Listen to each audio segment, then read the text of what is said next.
নেই, আমাদের অনেকগুলা বিষয় মাথায় রাখতে হবে। তার মধ্যে একটা হলো, এই বছর আমরা দেখলাম পদ সংখ্যা খালি ছিল 1690। কতটি শূন্যপদ ছিল? 1690। আমাদের উত্তীর্ণ হয়েছে 2100। কত উত্তীর্ণ হলো? 2100 প্লাস।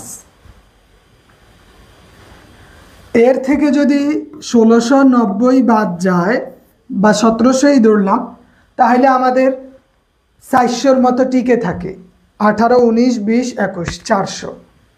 তার মানে এখানে পাস করেও 400-র মতো এই গণবিজ্ঞপ্তিতে এরা যোগদান করতে পারবে না। কথা ক্লিয়ার? এরা কি করবে? এদেরকে আবার বিশেষ গণবিজ্ঞপ্তির আওতায় নিয়ে আসবে, এসে ওনাদেরকে তখন যোগদান নিশ্চিত করাবে। তা আমরা দেখলাম পদ সংখ্যা যাই আসিল এগুলা কমে যাচ্ছে, যা কিছু খালি হবে ওইগুলা আবার যুক্ত হয়ে যাচ্ছে। এই যে কিছু খালি হইতো, ওই খালিটা কি এরা আবার নিয়ে নিবে। তাহলে আমাদের গতি কি? আমরা যে পরবর্তী নিবন্ধনে আসব, আমরা কত পাইতে পারি? তাহলে আমরা সাধারণত টার্গেট থাকতে হবে 300 থেকে 400-র বেশি আমরা পদ পাবো না। 300-400-র বেশি আমরা পদ পাবো না। কিন্তু এর বিপরীতে পরীক্ষা দিবে মিনিমাম 40,000। কত হাজার? 40,000। রাবিয়া আক্তার ম্যাম। এর বিপরীতে এই 300-400 পদের বিপরীতে পরীক্ষা দিবে 40,000 মিনিমাম। যাক বাদ দেই, 40,000 না, মিনিমাম তো 25,000 পরীক্ষা দিবে। কত হাজার? 25,000। 25,000 যদি পরীক্ষা দেয়, শতকরা কতজন টিকবে? তাহলে আরবি প্রভাষক অনেক চ্যালেঞ্জিং হচ্ছে, অনেক চ্যালেঞ্জিং। 25,000 পরীক্ষা দিয়া মিনিমাম লিখিত পরীক্ষা দিবে, এদের সংখ্যা দাঁড়াবে, এবছর দাঁড়াইছে 10,000, আগামী বছর দাঁড়াবে মিনিমাম 12,000। 12,000ও ধরলাম না, আমি ধরলাম 10,000 লিখিত পরীক্ষা দিবে। 10,000 লিখিত পরীক্ষা দিয়া 300-400-র মধ্যে নিবে। 10,000 দিয়ে 300-400, এই 300-400 যে নিবে 10,000 থেকে, তাহলে বলেন তো আপনার লিখিত নাম্বার কত উঠাইতে হবে? 70 প্লাস। 70 প্লাস লিখিত নাম্বার উঠাবে। 70 প্লাস লিখিত নাম্বার উঠাইতে হবে আপনাকে। যেহেতু আপনি নিয়ত করেছেন আরবি প্রভাষক, আপনাকে লিখিত 70 নাম্বার তুলতেই হবে। এনিহাউ 70 নাম্বার তুললেন, 10,000-এর মধ্যে থেকে এখানে এই ভাইবা পর্যন্ত যাবে 70 ভাইবা পর্যন্ত যাবে আপনার 500 থেকে 600, 500 বা 600। ভাইবাতে গিয়েও 200 বাদ যাবে। ভাইবাতে গিয়েও কত? 200 বাদ যাবে। তার মানে আমাকে কতগুলা পার্ট অতিক্রম করে আরবি প্রভাষক হতে হবে। তো এজন্য আপনি যত সহজ মনে করেন, বিষয়টা তত সহজ না। কিন্তু সহকারী মৌলবী আবার এতটা চ্যালেঞ্জিং হবে না। এজন্য আপনার কি সেই শক্তি আছে কিনা যে এই রকম 25,000 30,000 থেকে 300-র মধ্যে আসতে হলে যেই রকম পরিশ্রম আর যেই চ্যালেঞ্জ নিতে হবে, এর মধ্যে আপনি পাবেন 2,000 যারা এখানে এই 300-400 জন্য আবার কারা লড়বে, এমন আছে 2,000 প্লাস যারা ভাইবাতে বাদ গেছে, ভালো নাম্বার ছিল, ওই যে উত্তীর্ণ হইয়া চূড়ান্ত ভাবে বাদ গেছে 2,000, এরা কিন্তু আগামী বছর আবার এখানে আসবে। তাহলে বুঝতেই পারতেছেন কত জটিল আর কত কঠিন হবে। এজন্য এই জায়গাটা অতিক্রম করা সহজ বিষয় হয়ে উঠবে না। জটিল আকার ধারণ করছে। এবছর যেই সুযোগ ছিল এই সুযোগ আর আসবে না। এখন যে আন্দোলন করতেছে এর কোনো ফলাফল নাই। কেন? এখন আন্দোলনকারীদের পক্ষে মতামত দিতে গেলে আগামী বছর যে মিছিলে মিছিলে ফেল করবে, এবছর তো কিছু কিছু বোর্ডে ফেল করাইছে, আগামী বছর যে প্রত্যেকটা বোর্ডে গণহারে ফেল করাবে, কারণ পদ কম, ক্যান্ডিডেট বেশি, বাদ দাও। তাহলে আমাদের জায়গাটা অনেক জটিল। কিন্তু বিপরীতে এখানে 300-400 খালি, কিন্তু সহকারীতে তখন 5000 বেশি খালি থাকবে, 5000-এর প্লাস। তো এই জন্য যারা একটু দুর্বল আছে তারা প্রভাষককে টার্গেট না করে সহকারীকে টার্গেট করবে। তাহলে কি হইল, এখানে না হোক অন্তত এই জায়গাটা চলে আসবে, এই জায়গায় না হোক এই জায়গায় চলে আসবে। কিন্তু আপনি শুধু এইটা নিয়ে পড়ে থাকলেন, আমও গেছে সালাও গেছে, আম সালা দুটোই গেছে। আমাদের টার্গেট, আমাদের ওই লক্ষ্য নিয়ে আগাইতে হবে, যেই লক্ষ্য নিয়ে পড়াশোনা করলে 70+ পাবো, 70+ পাবো, ওই লক্ষ্যে আগাইতে হবে। আব্দুল্লাহ মামুন সাহেব, কথা বুঝতেছেন? যেই লক্ষ্যে অগ্রসর হইলে লিখিততে 70+ উঠবে, কমার কোনো সুযোগ নাই, there is no way. This is final. চূড়ান্তভাবে নিয়তেই করে ফেলতে হবে এখন থেকে টার্গেট A to Z মুখস্থ। এখানে বুঝার চেয়ে মুখস্থ বেশি। এক কথায় যার মুখস্থবিদ্যা ভালো সে ভালো করতে পারবে। অনেক পড়তে হবে, লেখাটা সুন্দর করা জরুরি। দুইটা জিনিস প্রভাষক হতে হলে লাগবে, 1 মুখস্থ, 2 লেখা সুন্দর।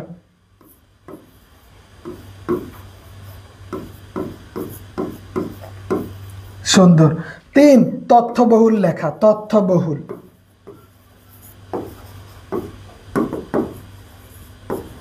লেখা, এই 3টা জিনিস থাকলেই আপনি কেবল এখানে 70+ নাম্বার তুলতে পারবেন। বাস্তবতা এটাই। আপনি বলতে পারেন যে আমাকে ডিমোটিভেটেড করা হলো, আমাকে হতাশ করে দিলেন, কিন্তু এটা ঠিক। এখানে এই যুদ্ধে শুধু যারা পরিশ্রমী আর আল্লাহর কাছে, আল্লাহ যদি তার পক্ষে সহায় হয়, তাহলেই এই জায়গা উত্তীর্ণ হতে পারবে। আমরা একটু সিলেবাসটা দেখি, সিলেবাসে কি আলোচনা আছে। এই হচ্ছে আমাদের সিলেবাস। আমাদের সিলেবাসের মধ্যে আছে আত-তাফসীর, কোরআন মাজিদে 20 নাম্বার। এই জন্য একটা অনুবাদ লিখতে হবে, একটাই দেওয়া থাকবে, 2টা দেওয়া থাকবে না। একটা অনুবাদ লিখতে হবে। কয়টা? একটা অনুবাদ। সংক্ষিপ্ত প্রশ্ন আমাদের 2টার উত্তর দিতে হবে। সংক্ষিপ্ত কয়টা? 2টার, 8 নাম্বার। তবে এই জায়গায় আমাদেরকে একটু আরবি ব্যবহার করা যায় নাম্বার বেশি তোলার জন্য, কারণ আপনার চেয়ে অনেক মেধাবীরাও কিন্তু এখানে পড়ে আছে। দারুন নাজাতের মতো মাদ্রাসার ব্রিলিয়েন্টরাও এখানে থাকবে। এখানে থাকবে আপনার সারসিনা আলিয়ার স্টুডেন্টরা, এখানে থাকবে তামিরুল মিল্লাতের মতো মেধাবীরা স্টুডেন্টরা, এখানে থাকবে ফেনী ফালাহিয়া কামিল মাদ্রাসা, জামিয়া সুন্নিয়া চট্টগ্রাম, ঢাকা, মাহমুদা খাতুন কামিল মাদ্রাসা সহ অসংখ্য মাদ্রাসা থাকবে, লবি, অনেক কিছুই। তাহলে একটা অনুবাদে 8 নাম্বার, সংশ্লিষ্ট 2টা প্রশ্নের উত্তর দিতে হবে 8 নাম্বার, 16 নাম্বার, তাহাকিক 60টার জবাব দিতে হবে 4 নাম্বার। এই টোটাল 20 নাম্বার। এই টোটাল কত নাম্বার? 20 নাম্বার। এখানে 20 নাম্বার। হাদিসেও একই রকম, একটা অনুবাদ আসবে ওইটাই দিতে হবে 8, একটার উত্তর দিতে হবে 4, উদ্ধৃত হাদিসের হরকত প্রদান 4, তাহাকিকে 4। এই টোটাল 16 আর 8 12 আর 8 এখানেও 20 নাম্বার। ফিকার উত্তর আরবিতে লিখতে হবে, দেওয়া আছে, তবে এগুলার উত্তর আরবিতে দিতে হবে এমন মর্মে কোনো লেখা নাই।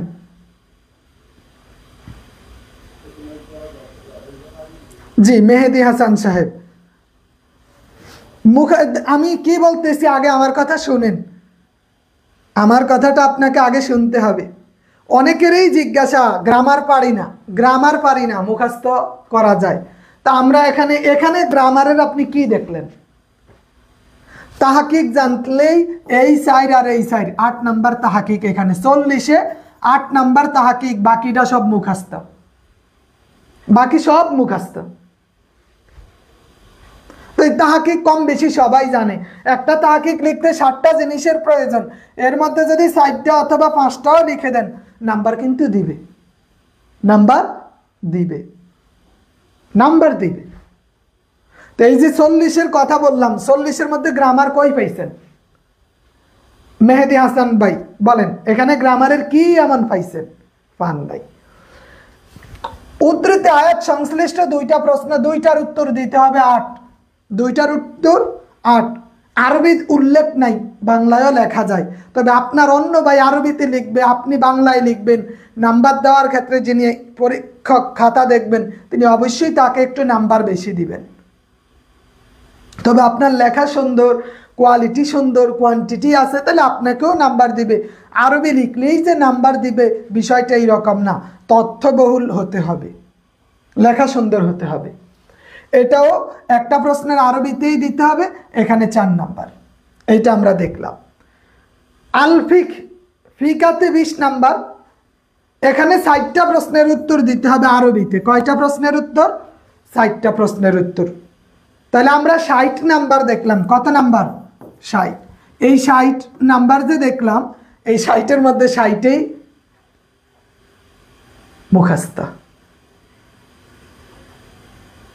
আব্দুস সামাদ দেখেন কি লেখছে, উত্তর লিখে দিছে, আরবিতে লিখতে হবে। কিসে লিখতে হবে? আরবিতে। তাহলে এই 60 নাম্বার আমরা দেখলাম মুখস্থের বিষয়। শুনেন, গ্রামার বোঝা এক জিনিস, পাস করা আরেক জিনিস। বেশি নাম্বার তুলতে হইলে মুখস্থর বিকল্প নাই, এখানে গ্রামার হতে লাইলে কি আসে যায়। তবে ভাইবাতে আপনাকে যা, তাও তো উলুট পালুট হয়। আরবি নাহু সরব একটু ভালোভাবে জানলে ভাইবা উত্তীর্ণ হওয়া সহজ, কিন্তু আপনার এই লিখিত এই জায়গা কে উত্তীর্ণ করাবে আপনাকে, এটা আপনাকে দেখতে হবে। এরপরে আমরা দেখলাম আরবি ব্যাকরণ। তার আগে আমাদের দেখতে হবে আরবি ভাষা।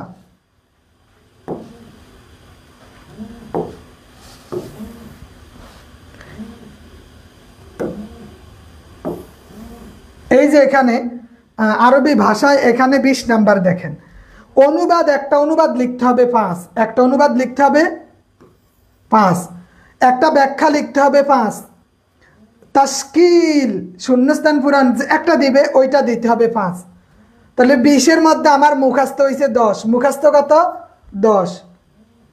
এখানে 20-এর মধ্যে মুখস্থ 10, তাহলে 60 আর 10-এ কত হইল?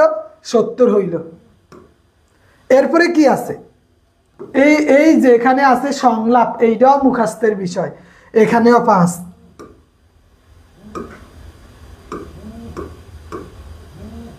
এখানেও 5 নাম্বার, এখানেও 5। তো 20-এ 15 নাম্বার এখানে টাটকা মুখস্থ। হ্যাঁ, করে দিব, অসুবিধা নেই। আপনি চাকরি পান, এইটা আমার উদ্দেশ্য। আপনি চাকরি পান, এইটা আমার উদ্দেশ্য। যে এক জায়গায় ভর্তি হইলাম আরেক জায়গায় ক্লাস করতে পারবো না? অবশ্যই পারবেন, কেন পারবেন না?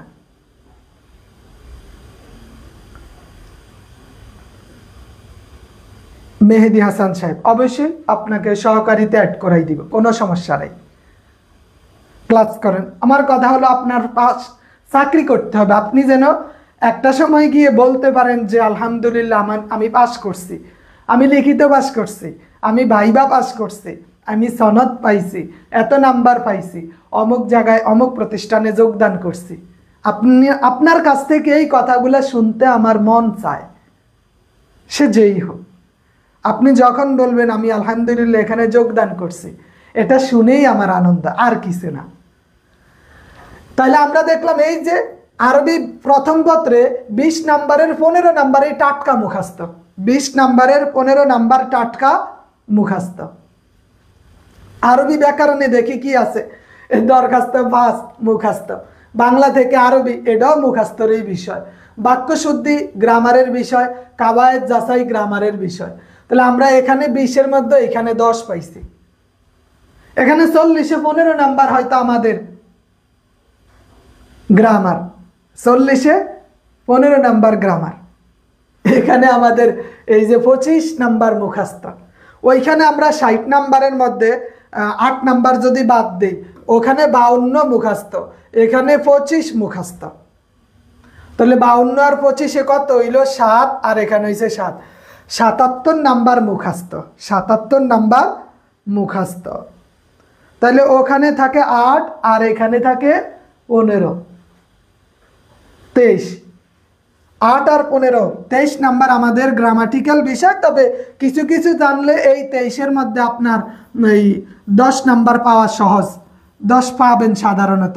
তাহলে 87 নাম্বার আমাদের মোটামুটি মুখস্থের কার্যের মুখস্থের মধ্যেই চলে আসে।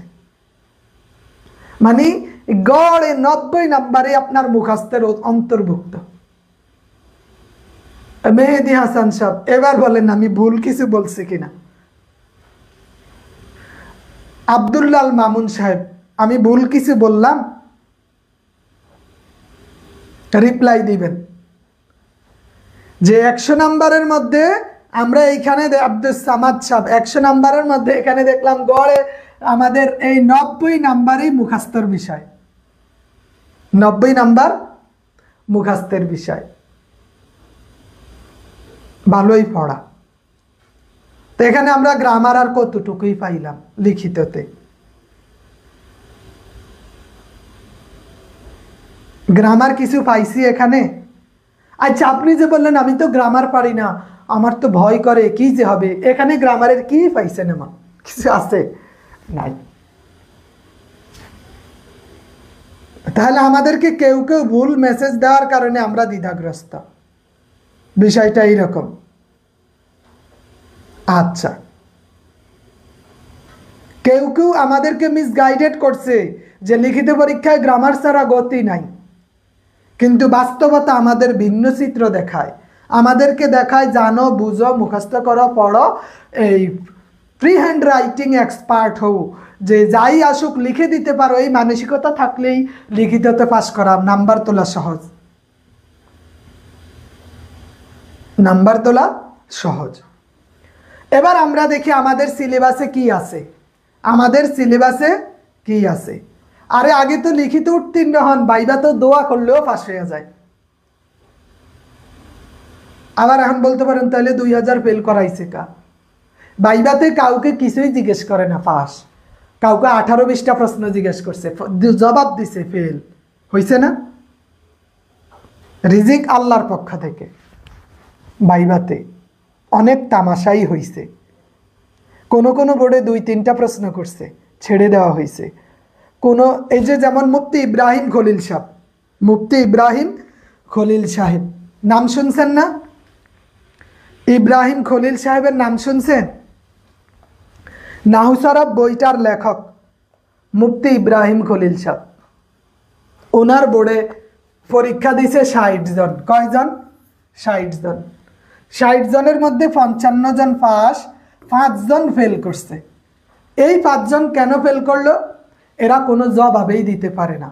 চোখের সমস্যা, মুখের সমস্যা, তোতলায়, বিভিন্ন সমস্যার কারণে 5 জন বাদ দিছে। বাকি 55 জন পাস, বাকি 55 জন পাস। আমি হুজুর যেদিন হুজুর তো যখনই মেসেজ আসলো যে আপনার ভাইবা এত তারিখের ভাইবা আপনাকে আসতে হবে, তো হুজুর আবার সবসময় আমার কাছে বলে যে কোনো বিষয়, এটা যে শাহজালাল এটা এইভাবে, মাওলানা সাহেব এটাই এইরকম। আমি বারবার হুজুরকে বলতাম যে হুজুর এরা যে ভাইবা দিবে, আরবি প্রভাষকের যেই ভাইবা, এখানে 2-3টার বেশি জিজ্ঞাসাই করিয়েন না। হুজুর 3-4টা প্রশ্নের বেশি জিজ্ঞাসা কাউকেই করে না। 2-একটা সিগা তাহাকিক ধরে বলছে ঠিক আছে আপনি আসতে পারেন, বা কাউকে একটু এলোমেলো করছে, যে পারার মতো তাকে তিনি পাস করাই দিছে, তাকে কিছু জিজ্ঞেস করছে, স্বাভাবিকভাবে তিনি পাস করাই দিছে এদেরকে। এখন এই দেখেন যে এনার বোর্ড 60-এ 55 পাস করাইছে। মাহমুদা খাতুন কামিল মাদ্রাসার প্রিন্সিপাল যেই বোর্ডে ছিল বদিউল আলম সরকার,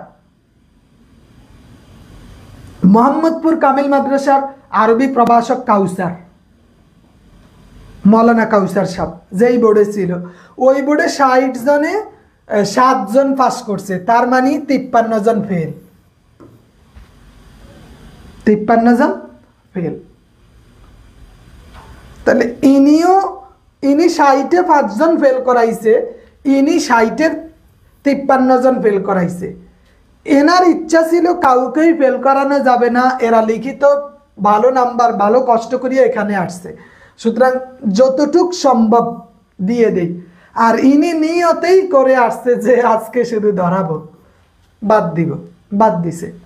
এই হচ্ছে, এটা একটা খেলা, এটাই চিত্র। তাই জন্য দোয়া আমাদের অনেক উপকার করবে, দোয়া অনেক উপকার করবে। তো যাই হোক, কথা হয়তো বেশি বলে ফেলতেছি কিনা এর জন্য ক্ষমা প্রার্থী, বা আপনি মনে করতে পারেন যে আপনি একটু বেশিই বলতেছেন, এত কথা কেন বলেন। আজকে আপনাদের সাথে আমি কোনো পড়া নিয়েই কথা বলবো, আপনাকে কোনো পড়া দিব না, এই বিষয়গুলো নিয়ে একটু কথাবার্তা বলতেছি। আমরা মান বন্টন দেখলাম, এবার আমরা একটু সিলেবাসটা দেখি।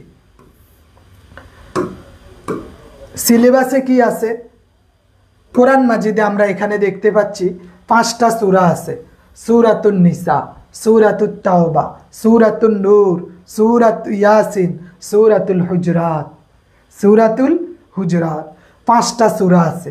এই 5টা সূরা থেকে যেই কোনো একটা সূরার 1-2 আয়াত আসবে, 1-2 আয়াত পরীক্ষায় আসবে। আমরা কি করব? অবশ্যই আমাদের কাটছাঁট দেওয়া উচিত। আমরা কি সব কিছু পড়ব? We have not enough time. এত সময় তো আমাদের নাই। 5টা সূরা আমাদের পড়া যাবে না, কিছু বাদ দিতে হবে। সব আয়াত পড়া যাবে না, কিছু বাদ দিতে হবে। এভাবেই আমাদের এগিয়ে যেতে হবে। তাহলে কোরআন মাজিদ আমাদের কি আছে? অনুবাদ আছে, প্রশ্ন আছে, তাহকিক আছে। তাহকিক, এই 3 জিনিসের মান 20 নাম্বার। এর জন্য 5টা সূরা দিছে, আমরা নির্দিষ্ট 2টা বা 3টা সূরাকে টার্গেট করব, বাকিগুলো আমরা দেখব না। পড়া যত বাদ দেওয়া যায়। ভালো নাম্বার তোলার ক্ষেত্রে কি পড়বেন তার চেয়ে কি বাদ দিবেন তা জানা জরুরি। ভালো নাম্বার তোলার জন্য কি পড়বেন আর কি বাদ দিবেন তা জানা জরুরি। বেলায়েত হোসাইন, এটা আসলেই কষ্টজনক যে সহকারী মৌলবীতে বাদ গেছেন কোনো পণ্ডিত হুজুরের কারণে। অথচ সবাইকে যদি বলতো ভাইবাতে আসার দরকার নাই, সবাই পাস, তাও তো 4000 পদ খালি থাকতো। 2 নাম্বার হাদিসে কি আছে আমরা দেখলাম। হাদিসের মধ্যেও 5টি অধ্যায় আছে। কিতাবুল ঈমান, কিতাবুস সালাত, কিতাবুজ যাকাত, কিতাবুস সাওম, কিতাবুল মাগাজি, একই রকম। তবে এখানে একটা হাদিস দিবে, ওই হাদিসটার ইবারত এই কি বলে, এটার জবরজেদ, তাশকিলুল ইবারত, হ্যাঁ, তাশকিল অ্যাড করতে হবে। হাদিসও সেম, এখানেও 20, এখানেও 20। তাহলে এই সূরাগুলা দেখতে হবে, এই হাদিসগুলো আমাদের দেখতে হবে, এই হাদিসগুলো আমাদের দেখতে হবে। 3 নাম্বার আমরা দেখি আল ফিকহের মধ্যে কি আছে।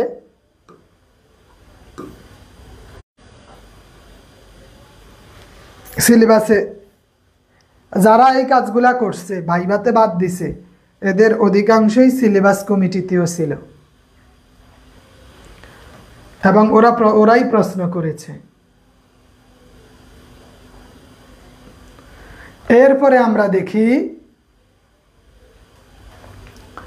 কিতাবুল হজ, কিতাবুল নিকাহ, কিতাবুল তালাক, কিতাবুল বুয়ু, কিতাবুল জিহাদ। এই 5টা অধ্যায় থেকে আমাদের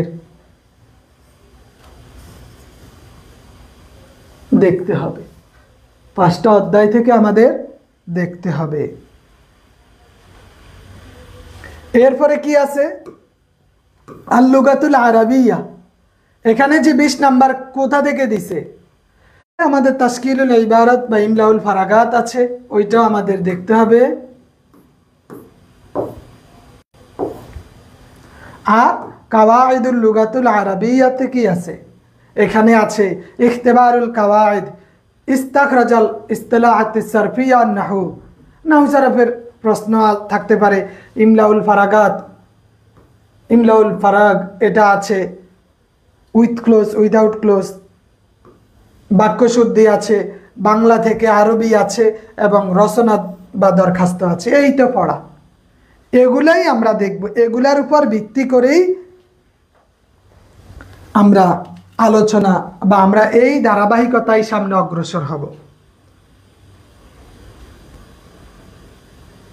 ঠিক আছে, আমাদের পড়ার বিষয় পরিধি এতটুকুই, এর উপর ভিত্তি করেই আমরা প্রস্তুতি নিব। তা আমি জাস্ট আপনাদের স্বাভাবিক হওয়ার জন্য বলি যে দুশ্চিন্তার কিছু নেই, যদি চেষ্টা করি সম্ভব হবে, চেষ্টা করি সম্ভব হবে। লিখিত পরীক্ষার শেষ দিন পর্যন্ত যদি আপনি প্রতিজ্ঞাবদ্ধ হন যে ইনশাল্লাহ আমি প্রস্তুতি নিব, নেন, আমি আপনার সাথে সব সময় আছি, পরীক্ষার পর্যন্ত আপনাদের সাথে আছি। তবে আমি আপনাকে জাস্ট পড়া দিব, এটা আপনার দায়িত্ব। আমি শুধু বলবো পড়ুন, 10,000 ওয়ার্ড আপনাকেই পড়তে হবে, তাই না? কিন্তু আপনি যদি আমাকে নিয়েই বসে থাকেন তাহলে তো হবে না। আমি তো পড়া মুখস্থ করব না, মুখস্থ করতে হবে আপনাকেই, মুখস্থ আপনাকেই করতে হবে। কারণ এখানে আমার চেয়ে আপনার কষ্ট বেশি, আপনার পরিশ্রম বেশি, আপনার পড়াও বেশি। তো এই জন্য আপনি আপনার জায়গা থেকে, দায়িত্বের জায়গা থেকে আপনি এড়িয়ে যেতে পারেন না, অবশ্যই আপনাকে প্রস্তুতি নিতে হবে। তা আমরা আজকে শুধু এতটুকু কথা বললাম যে মানবন্টন সিলেবাস আমরা দেখলাম, এর আলোকে সামনের ক্লাস থেকে পর্ব আকারে পিডিএফ এবং পড়া এই বিষয়টা নিয়ে আলোচনা করব। হয়তো এক একটা ক্লাসে 20, 25, 30 মিনিট কথা বলবো, তাই না? এর বেশি তার হয় না সাধারণত, কারণ আমার এখানে পড়া আপনাকে বুঝাই দেওয়া, এইটুক এইভাবে পড়বেন, কিন্তু পড়াটা আপনার দায়িত্ব। তা আজকে এতটুকুই বললাম যে আমরা আমাদের প্রস্তুতিটাকে শানিত করতে হলে মানসিকভাবে আগে প্রস্তুত হওয়া জরুরি। ঠিক আছে, তো আজকের কথাবার্তা এখানেই শেষ। আগামীকাল বা পরশুর মধ্যেই আমি রুটিন দিয়ে দিব, এই কয়েকটা দিন প্রচুর পরিমাণে, তো যার কারণে মন মেজাজও খারাপ হয়ে যায়, কিছু করারও নাই। কিন্তু কাউকে তো আমি কারো প্রতি তো রাগ করতে পারবো না, সে কিছু জানতে চাই দেখেই কল দিতেছে, তার জায়গা থেকে তার এখন সমস্যা, সে কল দিবে, কিন্তু আমার পক্ষে সকল কল রিপ্লাই এগুলা দেওয়া কঠিন হয়ে যায়। তো এই আশা করি 2-3 দিনের মধ্যে ব্যস্ততা অনেক কমে যাবে ইনশাল্লাহ। ধৈর্যহারা না হই, আমরা আমাদের লক্ষ্যে এগিয়ে যাব। প্রত্যেকটা ক্লাসের পিডিএফ পড়া আমি সব কিছু আপনাকে A to Z বুঝাই দিব ইনশাআল্লাহ। ধন্যবাদ সবাইকে। আসসালামু আলাইকুম ওয়া রাহমাতুল্লাহ। দোয়া করবেন যাতে অন্তত আমি স্বাভাবিকভাবে এমন কিছু আপনাদেরকে দিতে পারি যেটা আমাদের প্রত্যেকের জন্যই কল্যাণ।